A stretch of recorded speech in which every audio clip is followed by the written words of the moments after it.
Hello dear children, today we are going to solve problem set 49, question number 6. The length of the rectangular plot of the land is 50 meter and its width is 30 meter. A triple fence has to be put along its edges. If the wire costs 60 rupees per meter, what will be the total cost of the wire needed for the fence? अभी यहाँ पे example में क्या दिया गया है, firstly वो देखते हैं। यहाँ पे एक रेक्टेंगुलर प्लॉट है जिसकी लेंथ 50 मीटर है और विड्थ 30 मीटर है। उस प्लॉट को क्या कर रहे हैं हम, ट्रिपल फेंसिंग कर रहे हैं। तो if the wire cost is 60 rupees per metre, उस वायर की कॉस्ट जो है वो 60 रुपीज पर मीटर है, तो उसको टोटल कितनी वायर फेंसिंग करने के लिए लगेगी वो हमें फाइंड आउट करना है। तो फर्स्टली क्या करना होगा हमें, हमें पेरीमीटर फाइंड आउट करना होगा उस रेक्टेंगुलर प्लॉट का। उसके बाद पेरीमीटर फाइंड आउट हो जाने के बाद उसको क्या कर रहे हैं हम, ट्रिपल फेंसिंग कर रहे हैं। यानी जो आंसर मिल गया हमें वो 1 राउंड ऑफ फेंसिंग हो गया। उसको फेंसिंग कर रहे हैं हम ट्रिपल यानी 3 बार फेंसिंग लगा रहे हैं। तो जो आंसर आ गया था हमें पेरीमीटर का, उसको मल्टीप्लाई करना है 3 से, क्योंकि यहाँ पे ट्रिपल दिया गया है। उसके बाद जो आंसर मिल गया उसको हमें 60 रुपीज से मल्टीप्लाई करना है, क्योंकि जो वायर की कॉस्ट है वो 60 रुपीज पर मीटर है। तो हमें जो ट्रिपल कॉस्ट ऑफ फेंसिंग मिल गया था उसको मल्टीप्लाई करना है 60 से, तब जाके हमें टोटल कॉस्ट मिल जाएगा जिसको जो कि वायर नीडेड है फॉर फेंसिंग के लिए। फर्स्टली यहाँ पे हम पेरीमीटर फाइंड आउट कर लेते हैं उस रेक्टेंगुलर प्लॉट का। तो अभी यहाँ पे ये जो रेक्टेंगुलर प्लॉट दिया गया है उसकी लेंथ और ब्रीथ दी गई है, यानी इस प्रकार का वो प्लॉट है। तो यहाँ पे 50 मीटर जो है उसकी लेंथ है और 30 मीटर जो है उसकी ब्रेथ दी गई है। तो हम पेरीमीटर फाइंड आउट कर लेते हैं रेक्टेंगुलर प्लॉट का। तो 2 multiply bye 50 plus 2 multiply bye 30। तो 2 मल्टीप्लाई बाय 50 100 प्लस 2 इंटू 30 किया तो 60। तो टोटल आंसर मिल गया हमें 160 मीटर। यानी यहाँ पे पेरीमीटर ऑफ रेक्टेंगल प्लॉट कितना हो गया, 160 मीटर मिल गया। अभी the wire needed for 1 round, यानी यदि हम इस रेक्टेंगुलर प्लॉट को यदि हम 1 राउंड लगाते हैं तो उसके लिए कितनी वायर लगेगी, 160 मीटर की वायर लगेगी। यहाँ पे देखो इस रेक्टेंगुलर प्लॉट को यदि हम 1 राउंड लगाते हैं तो उसके लिए कितने वायर नीडेड है, 160 मीटर। इसका ही मतलब क्या हुआ, the wire needed for 1 round of fence equal to perimeter of plot. यानी जो प्लॉट की पेरीमीटर मिल गई उतनी ही वायर हमें वो 1 राउंड ऑफ फेंसिंग बनाने के लिए लगेगी। इसका ही मतलब कितनी वायर लगेगी, 160 metre wire needed for 1 round. 1 round लगाने के लिए 160 मीटर इतनी वायर लगेगी। लेकिन हम जो फेंसिंग बना रहे हैं इस प्रकार से, ये जो रेक्टेंगुलर प्लॉट है इसके लिए क्या कर रहे हैं हम, फेंसिंग लगा रहे हैं। इस प्रकार से उसको आजू बाजू वायर से इस प्रकार से कर रहे हैं। तो अभी ये जो फेंसिंग बना रहे हैं हम वो 3 राउंड लगा रहे हैं। तो ये 3 राउंड फेंसिंग बनाने के लिए कितने वायर लगेगी, तो किस प्रकार से फाइंड आउट करेंगे, 3 मल्टीप्लाई बाय 160, दोनों का मल्टीप्लीकेशन किया तो यहाँ पे 480 मीटर वायर लगेगी। उसके बाद यहाँ पे एग्जाम्पल में कॉस्ट ऑफ वायर दी गई है, 1 मीटर वायर की कॉस्ट दी गई है 60 रुपीज। यानी 1 मीटर वायर यदि हम लेते हैं तो उसके लिए कितने रुपीज लग रहे हैं, 60 रुपीज लग रहे।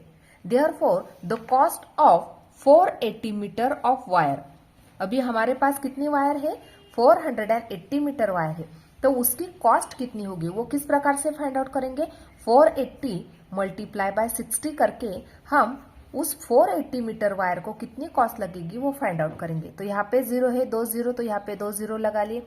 8 6 जा 48 कैरी 4, 6 4 जा 24 प्लस 4 28, यानी 28,800 रुपीज लगेंगे। इसलिए हम फाइनल आंसर इस प्रकार से राइट डाउन करेंगे, the total cost of fencing is 28,800 rupees. यानी इतने टोटल कॉस्ट फेंसिंग बनाने के लिए लगेगी। इस प्रकार से यहाँ पे क्वेश्चन नंबर 6 हमने यहाँ पे कंप्लीट कर, देखो इस प्रकार से राइट डाउन कर लेना है।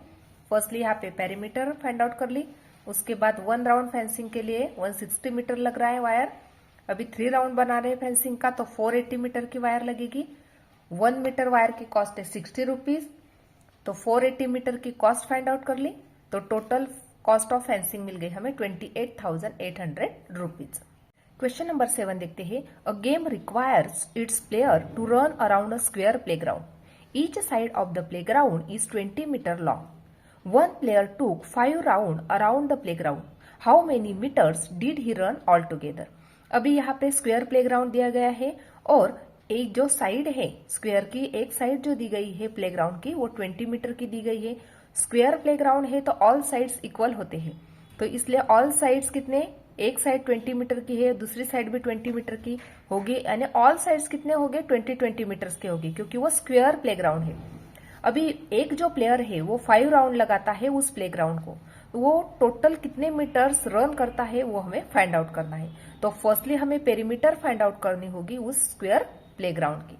तो इस प्रकार से फाइंड आउट कर लेते हैं। देखो, perimeter of square playground equal to 4 multiply by length of one side. अभी यहाँ पे ये जो राइट डाउन किया है मैंने, ये है फॉर्मूला, यानी पेरीमीटर यदि स्क्वेयर प्लेग्राउंड की फाइंड आउट करनी है, स्क्वेयर की फाइंड आउट करनी है, तो इसके लिए फॉर्मूला होता है। इसलिए यहाँ पे फाइंड आउट, यहाँ पे वैल्यू पुटअप कर लेते हैं। 4 multiply by length of one side. इस प्रकार का वो स्क्वेयर प्लेग्राउंड है, यानी हर एक साइड उसकी कितने मीटर की है, 20 मीटर की है। तो यहाँ पे लेंथ ऑफ वन साइड यानी यहाँ पे राइट डाउन करेंगे 20 इक्वल टू, दोनों का मल्टीप्लीकेशन किया तो यहाँ पे पेरीमीटर मिल गई स्क्वेयर प्लेग्राउंड की 80 मीटर। अभी वो जो प्लेयर है वो 5 राउंड लगा रहा है उस प्लेग्राउंड को, वो 5 राउंड लगा रहा है, यानी एक राउंड यदि वो लगाता था तो उसको 80 मीटर इतना डिस्टेंस रन करना होता है, लेकिन वो कितने राउंड लगा रहा है, 5। इसलिए टोटल डिस्टेंस वो कितना कवर कर रहा है, 80 multiply by 5 equal to 400 metre. इतना डिस्टेंस वो 5 राउंड लगाने के लिए वो कवर कर रहा है। इसलिए हम यहाँ पे राइट डाउन करेंगे, therefore the player run 400 metre all together, क्योंकि क्वेश्चन में पूछा गया था how many metre did he run all together, तो यहाँ पे राइट डाउन करेंगे the player run 400 metre all together. इस प्रकार से यहाँ पे हम ये आंसर फाइंड आउट कर सकते हैं। नेक्स्ट एग्जांपल देखते हैं। 4 rounds of the wire fence have to be put around a field. If the field is 60 metre long and 40 metre wide, how much wire will be needed. अभी यहाँ पे जो field दिया गया है उसकी लेंथ दी गई है और विड्थ उसकी दी गई है, यानी जो फील्ड है वो रेक्टेंगुलर है, क्योंकि यहाँ पे 60 मीटर लॉन्ग है और 40 मीटर वाइड है, इसका मतलब वो फील्ड क्या हो गया, रेक्टेंगुलर हो गया। अभी हमें क्या करना है, 4 round of the wire fence have to be put around a field. उस जो फील्ड को हमें क्या करना है, 4 राउंड लगाने हैं फेंसिंग के। तो हमें यहाँ पे पूछा गया है how much wire will be needed, तो उसके लिए हमें कितनी वायर नीडेड है वो हमें फाइंड आउट करना है। तो फर्स्टली क्या करेंगे, हम perimeter of the field find out करेंगे। जो पेरीमीटर होता है वो होता है 1 राउंड ऑफ द फेंसिंग। उसके बाद जो आंसर मिल गया हमें उसको मल्टीप्लाई करेंगे 4 से, क्योंकि हम 4 राउंड लगा रहे हैं। इसका मतलब जो वायर नीडेड है 4 राउंड लगाने के बाद, 4 से मल्टीप्लाई करने के बाद हमें जो आंसर मिल जाएगा उतनी ही वायर हमें नीडेड है। तो इस प्रकार से उसको सॉल्व कर लेते हैं। देखो, the perimeter of the field equal to 2 multiply by length plus 2 multiply by breadth, ये है इसका फॉर्मूला। अभी ये फॉर्मूला राइट डाउन करने के बाद यहाँ पे वैल्यू पुटअप करेंगे। तो 2 मल्टीप्लाई बाय लेंथ कितनी दी गई है, 60 मीटर लॉन्ग है, यानी 60 मीटर उसकी लेंथ है, प्लस 2 मल्टीप्लाई बाय ब्रेथ कितनी दी गई है, 40 मीटर वाइड है, यानी ब्रीथ है उसकी 40, इक्वल टू 2 इंटू 60 किया तो 120, 2 इंटू 40 किया तो 80, दोनों के एडिशन की तो हमें आंसर मिल गया हमें 200 मीटर, यानी पेरीमीटर ऑफ फील्ड। देखो इस प्रकार से बच्चों ध्यान से सुनना है। यहाँ पे ये हो गया रेक्टेंगुलर प्लॉट जिसकी लेंथ 60 मीटर और ब्रीथ है 40 मीटर। अभी ये जो 200 मिल गया ये पेरीमीटर मिल गई हमें उस फील्ड की, यानी पेरीमीटर यानी क्या हो गया, 1 round of the fence the length of wire needed. यानी यदि हम यहाँ से स्टार्ट करके इस प्रकार से यहाँ से इस प्रकार से यहाँ तक आते हैं तो 1 राउंड ऑफ द फेंसिंग होगा, यानी पेरीमीटर ऑफ द फील्ड होगा। यानी यदि हम 1 राउंड फेंसिंग का लगाते हैं तो उसको इतनी ही वायर नीडेड है, यानी 200 मीटर की।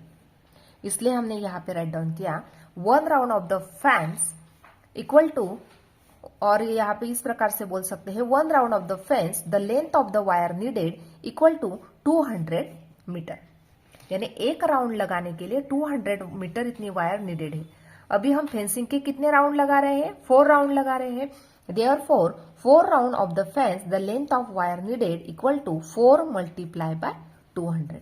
तो दोनों का मल्टीप्लीकेशन किया तो 800 metre wire needed for 4 round of the fence. इस प्रकार से इसको सॉल्व कर सकते हैं। क्वेश्चन नंबर 9 देखते हैं। The sides of a triangle are 24.7 centimetre, 20.4 centimetre and 10.5 centimetre respectively. What is the perimeter of the triangle? अभी यहाँ पे हमें ट्रायंगल की पेरीमीटर फाइंड आउट करनी है। तो यहाँ पे ट्रायंगल के तीनों साइड दिए गए हैं 24.7 सेंटीमीटर, 20.4 सेंटीमीटर एंड 10.5 सेंटीमीटर। तो हमें यदि पेरीमीटर फाइंड आउट करनी होती है ट्रायंगल की, तो हमें तीनों साइड की क्या करनी होती है? एडिशन करनी होती है। तो हम इस प्रकार से राइट डाउन करेंगे, देखो, the perimeter of triangle equal to the sum of length of 3 sides. तीनों साइड की एडिशन करके हमें क्या मिल जाएगी? पेरीमीटर मिल जाएगी उस ट्रायंगल की। तो एडिशन करेंगे, यहाँ पे दी गई है 24.7 प्लस 20.4 प्लस 10.5। ये तीनों साइड्स की क्या करेंगे हम? एडिशन। तो यहाँ पे एडिशन कर लेते हैं 24.7, 20.4 plus 10.5। 7 plus 5 12, 12 plus 4 16, 6 carry 1, 4 plus 1 5, यहाँ पे डेसिमल पॉइंट 2 प्लस 2 4 प्लस 1 5। यानी आंसर मिल गया हमें 55.6 सेंटीमीटर। ये क्या मिल गई हमें? Perimeter of the triangle. इस प्रकार से हमने प्रॉब्लम सेट 49 इसमें से क्वेश्चन नंबर 6 से लेके 9 तक कंप्लीटली सॉल्व किए हैं। आज का वीडियो कैसा लगा वो कमेंट करके बताना है। वीडियो को लाइक, शेयर और सब्सक्राइब करना ना भूले। Thanks for watching this video.